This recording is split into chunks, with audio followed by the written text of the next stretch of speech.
Subscribe करें और video सबसे पहले अपने मोबाइल पर पाने के लिए बेल आइकन को दबाएं।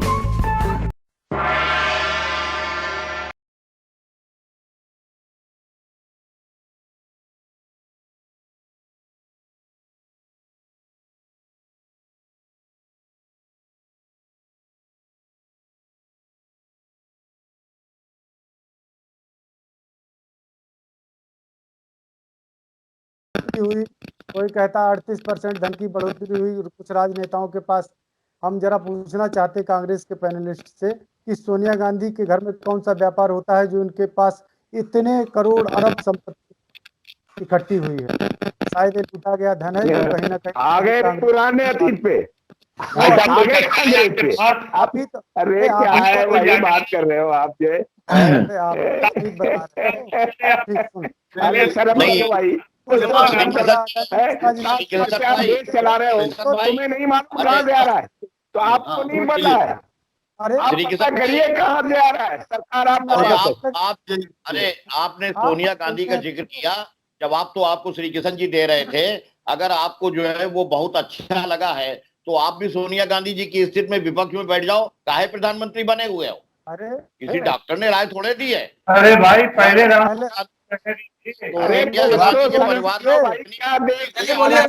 कितना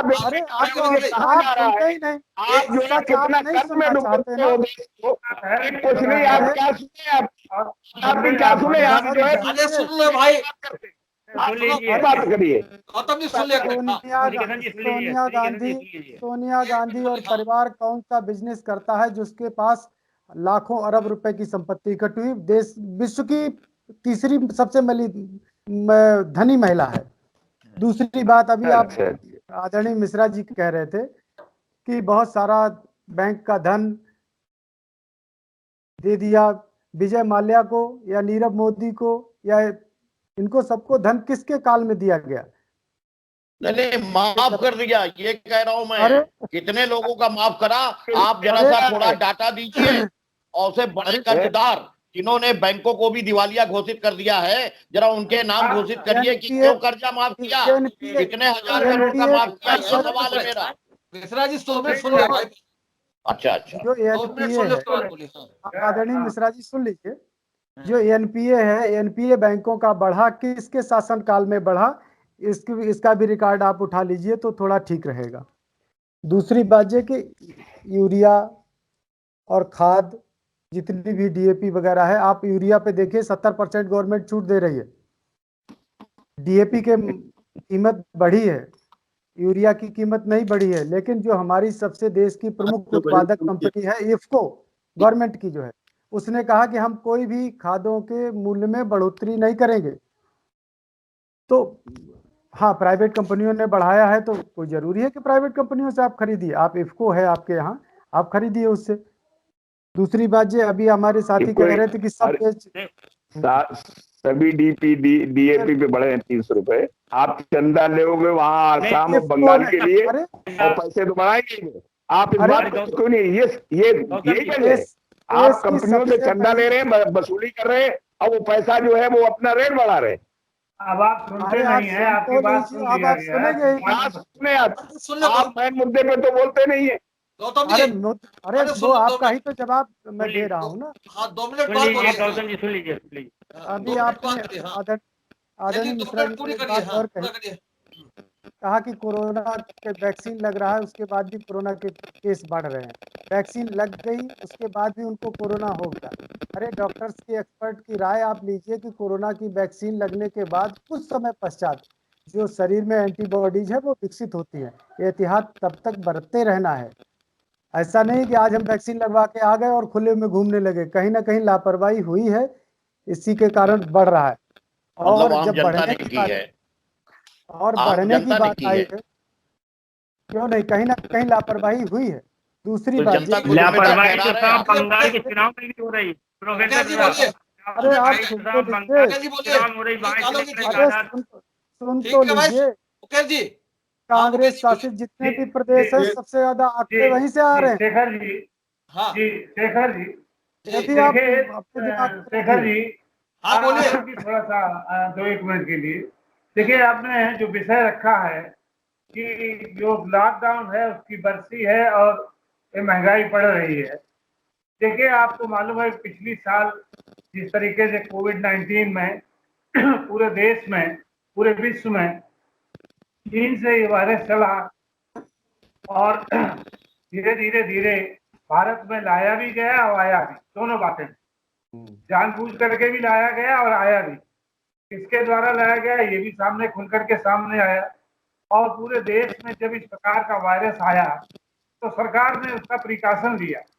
1 दिन का लॉकडाउन किया, 1 हफ्ते का लॉकडाउन किया, धीरे धीरे बढ़ाया। और उस लॉकडाउन को बढ़ाना इसलिए जरूरी था कि ये जो बीमारी है संक्रमित है, अगर इस पर प्रिकॉशन नहीं लिया जाएगा तो कैसे काम बढ़ेगा। पूरी दुनिया में सबसे पहला देश भारत है जिसमें मृत्यु दर सबसे कम है। पूरी दुनिया में भारत देश ऐसा है जिसमें कोरोना पर सबसे पहले जो है कंट्रोल करने का काम किया। पूरी दुनिया में भारत देश ऐसा है जिसने सबसे पहले वैक्सीन बना करके दिखाई और पूरी दुनिया को सप्लाई करने का काम किया। ये तो हमारे गर्व का विषय होना चाहिए, ये आलोचना का विषय बिल्कुल नहीं होना चाहिए, क्योंकि कोविड-19 के द्वारा वो लेबोरेटरी भी आपने ही बनवाई थी, वो अस्पताल भी आपने ही बनवाया जहाँ ये लग रहे हैं, वो जो टीका जो बना है वो भी आपका ही बनवाया हुआ है। और चाइना में आप झूला, उसको चाइना वाले को झूला झुला रहे हो आप गुजरात में, तो कोरोना कब लाएगा कौन? आप काहे को दूसरों को बदनाम कर रहे हो? शासन सत्ता आपके पास में, आपके क्योंकि हम आप ऐसा है, आप बोलते रहिए हम चुप हो जाएंगे, आप बोलते रहिए हम चुप हो जाएंगे ना, तो गलत थोड़ी सुन लेंगे। हमने कहा भाजपा ने झूला आप झुला रहे हो, मैं तो अभी झूला आप झुला रहे हो। एक मिनट हमने किसी पार्टी का नाम लिया है क्या? हमने पार्टी का नाम थोड़ी लिया है। हम तो कहते ही नहीं बीजेपी ने बनाया, भारत के वैज्ञानिकों ने बनाया है। अब आपको बताते हैं जो मित्र हमारे कह रहे हैं, आप देखिएगा कि कैसे महाराष्ट्र से भगाए गए लोग, कैसे दिल्ली से भगाए गए लोग, रातों रात अफवाह फैला करके लोगों को भगाया गया। उत्तर प्रदेश बिहार के लोगों को, उत्तरी भारत के लोगों को मरने के लिए छोड़ दिया गया। भारतीय जनता पार्टी की सरकार थी, योगी आदित्यनाथ की सरकार थी, पूरे देश से लोगों को लाने का काम किया गया, उनको रोकने का काम किया गया, उनको दवाई देने का काम किया गया, उनको रोजगार देने का काम किया गया, पूरे दिसंबर तक उन गरीबों को भोजन निःशुल्क देने का काम किया गया। अब आप सुन लीजिएगा, और आप जहाँ तक बात करते हैं, आपने क्या किया? आप पूरे भारतवर्ष में भारतीय जनता पार्टी हमारी नहीं, आप और जो स्पेशल ट्रेनें हमने चलाई हर जगह रोक रोक के जो है लोग सुन लीजिए, आपको कैसे खत्म करिए। आप रेली में तो ट्रेनें बुक करा सकते, उनके लिए ट्रेनें नहीं कराएंगे आपने? कितना आपने अवैध वसूली की है बसों से? अभी मौका मिलेगा, वसूली की गई। आपको मालूम है कि पूरे देश में नियंत्रण किया गया, वैक्सीन वैज्ञानिकों ने बना के तैयार की, पूरे देश में के उसका चालू किया गया, करोड़ों लोगों को लगाई गई। आप कहते हैं कि ये दोबारा आ गया। ये वैक्सीन जो है, ये वायरस रिमूव होता है, हर देश में हुआ है, केवल भारत में नहीं हुआ, दूसरे देशों में भी हुआ, और उसका प्रिकॉशन लिया जा रहा है। ऐसा नहीं है खाली बातें हो रही हैं। दूसरी चीज बता दें शेखर जी कि ये एक प्राकृतिक आपदा है।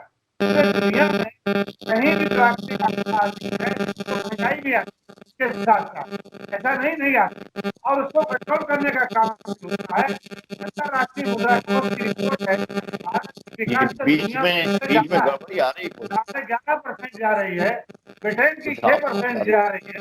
जब पैसे की आवश्यकता पड़ती है, आप कहते हैं कि आपने लूट लिया। हम कहते हैं राजीव गांधी प्रधानमंत्री हुए, 65 करोड़ रुपए का घोटाला, बहुत घोटाला हुआ, और फिर देश को बचाने के लिए 50 सोना आपने गिरवी रख दिया। देश के पास इतना पैसा भी नहीं था।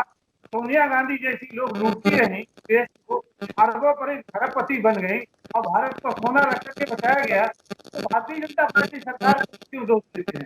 आप अपने ऊपर दोष दीजिए। महंगाई को किया जा रहा है, उस समय चंद्रशेखर जी की सरकार थी, सबसे ज्यादा आर्थिक स्थिति हमारे मनमोहन सिंह ने सुधारी है। आप विवेक जी बोलिए। सुधारी सुनिए,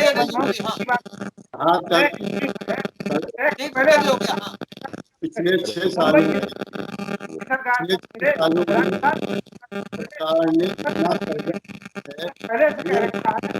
ये खटपट खटपट हो रही काम, और पेट्रोल के दाम गिरा देंगे। देश का 6 सालों में ये आंदोलन के बाद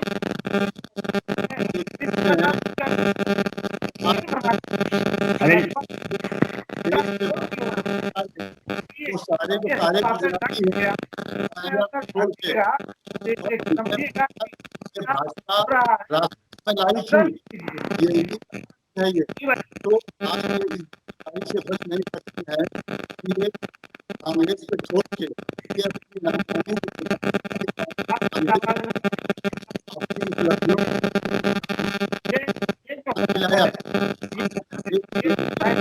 कुछ गड़बड़ी ज्यादा हो रही है। मोदी सबको नहीं मिल पाए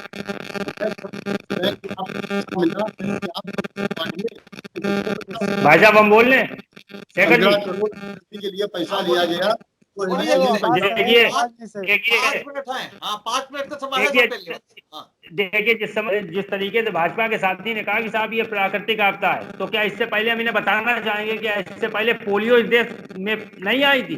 क्या एक भी कोई सरकारी तंत्र बिका?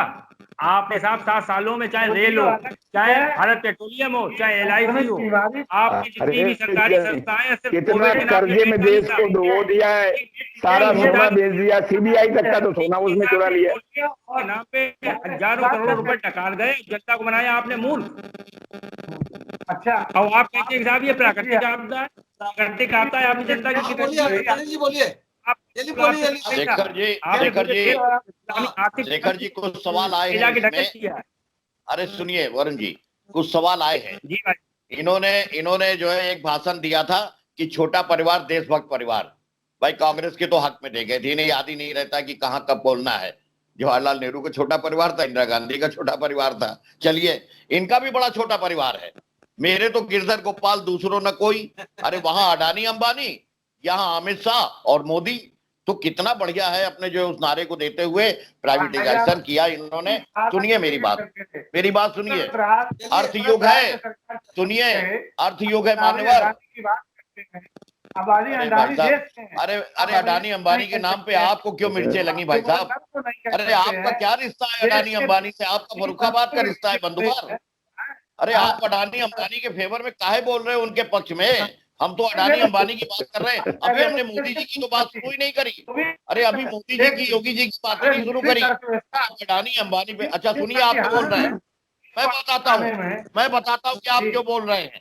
इसलिए बोल रहे हैं कि अडानी अंबानी ने पूरे के पूरे टीवी चैनल हैं, एक ही चैनल बुलेटिन जैसा जो सही बात उठा रहा है। कीजिए और आगे बढ़िए मान्यवर। कई सवाल आपने उठाए हैं, आप जो बात कर रहे हैं उनका एक एक का आप जवाब लेते जाइए। सैनिटाइजेशन की बात कर रहे हो आप, सबसे पहले तो आप अपने दिमाग को सैनिटाइज करिए कि जिससे कि वहां पे सही तस्वीर दिखाई पड़े।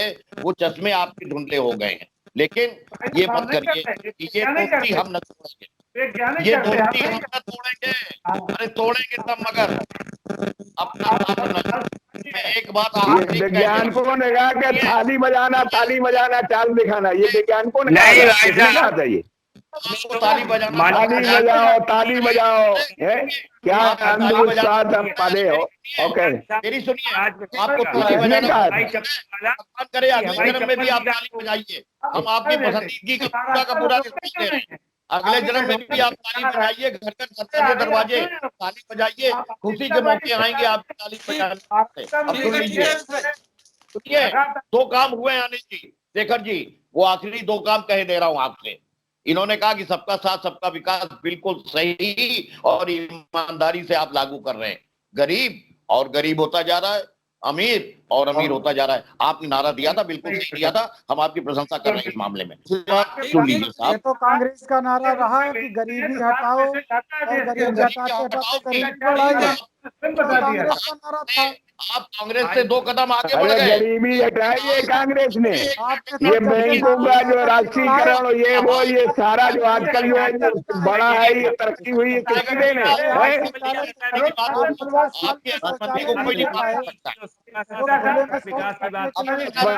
तक तो मनवा नहीं पाए। समझने में लगे हो। 50 सालों में सत्य को सुनने का के अंदर है तो आखिरी बात सुन लीजिए हमारी। भेज दिया, रेल भेज दी, सबसे बड़ा घोटाला तो तुम्हारा ये जहाजों की खरीद का है। अरे रेफर खरीद का सबसे बड़ा दुनिया का घोटाला है। आपको मैं आपका ध्यान आकर्षित कर रहा हूँ। कोलगेट घोटाला हमें कितने ये घोटाले देखना आप है। बताएं? दुनिया बहुत में लंबी लिस्ट है। मान्यवर आइए हमें ये वर्तमान देखना में है आइए रहेगी लहजे में आज तक। शेखर जी कह देते हो कि हम वर्तमान में जाइए। रहेगी लहजे में अरे कब तक और पूर्व में किए गए जो कुकृत्य है उनको जिंदे तो भूल होंगे गए। शिकार कब तक। ये वक्त हमेशा वो कुरत नहीं है, वो तुम मोदी को पेज में दिखा रहे हो, उनकी बनाई हुई एक जो कुकृत्य किए हैं कोलगेट के रूप में, गूगल के घोटाले के रूप में, करने वाला एनपीए बढ़ाने के रूप में, कोई नहीं है। क्यों नहीं? ये तो सब आएंगे। सबसे ज्यादा अत्याचार बलात्कार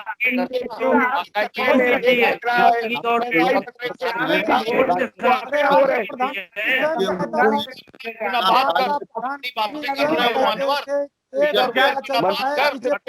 आप कोई दुनिया में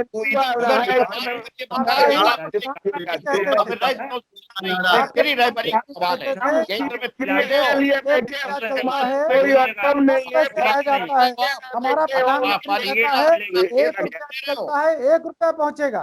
अरे और आप हमको भ्रष्टाचार का आरोप करते हैं।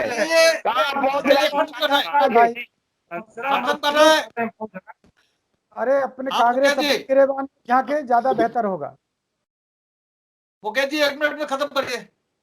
भाई साहब, निश्चित तौर से भारतीय जनता पार्टी की सरकार कोरोना पर नियंत्रण किया है, मृत्यु दर कम हुई है और फिर जो रिमूव हुआ है इसको भी खत्म करने में सक्षम होगी।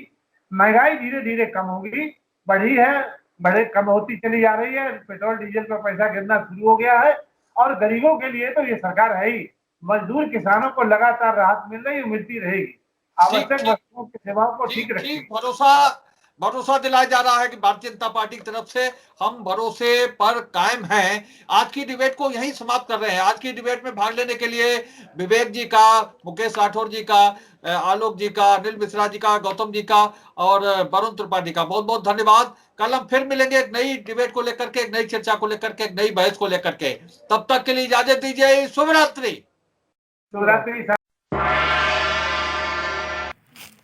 उम्मीद है आपको हमारी ये खबर पसंद आई होगी। आप इसे लाइक करिए, अपने दोस्तों के साथ शेयर करिए और उस पर कमेंट करिए। अगर आप पहली बार हमारे चैनल से जुड़े हैं तो चैनल को सब्सक्राइब करना मत भूलिए। यही निवेदन आपसे है।